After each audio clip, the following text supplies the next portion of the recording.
মঙ্গলপুর এলাকায় মাদার টেরেসার মূর্তি স্থাপন করল বালুরঘাট পৌরসভা। বুধবার মাদার টেরেসার পূর্ণাবয়ব মূর্তি উন্মোচন করেন বালুরঘাট পৌরসভার চেয়ারম্যান অশোক মিত্র। তবে এই মূর্তি স্থাপন ঘিরে দেখা দিয়েছে বিতর্ক।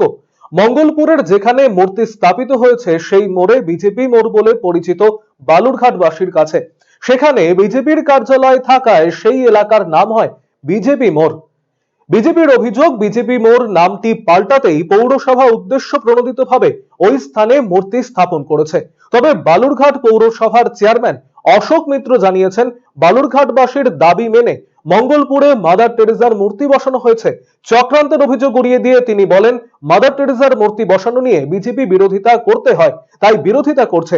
ওদের কাজই বিরোধিতা করা। মাদার টেরেসাকে আমরা সম্মান জানাই, স্বাভাবিকভাবেই হয়েছে, ঠিকই আছে, কিন্তু কী উদ্দেশ্যে করেছে আমরা বুঝতে পারছি না। আমাদের মনে হচ্ছে যে সেখানটায় দীর্ঘদিন ধরে ওখানে বিজেপির অফিস থাকার কারণে ওখানে বিজেপি মোড় বলেই সবাই পরিচিত ছিল, সেই মোড়ের নাম পরিবর্তন করতে চাইছে নাকি, এইরকম উদ্দেশ্য থাকলে সেটা ঠিক না। তারপরেও বলছি যে ওটা বিজেপি মোড় ছিল, বিজেপি মোড়ে থাকবে, মাদার টেরেসাও থাকবে, তাতে আমাদের কোনো আপত্তি নেই।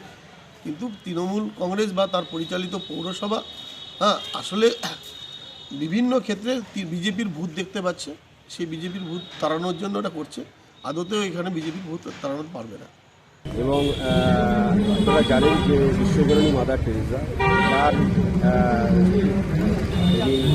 বিভিন্ন মানুষের জন্য, মুমূর্ষু মানুষের জন্য তিনি যেভাবে তার যা আত্মজীবনী রয়েছে তাকে সম্মান দেওয়ার জন্য এবং সাধারণ মানুষের কাছে মাদার টেরেসাকে তুলে ধরার জন্য যেমন বিউটিফিকেশন করে এবং সুন্দর একটা পরিবেশের মধ্য দিয়ে তাকে সম্মান দিয়ে তার একটা এখানে আমরা মূর্তি স্থাপন করলাম।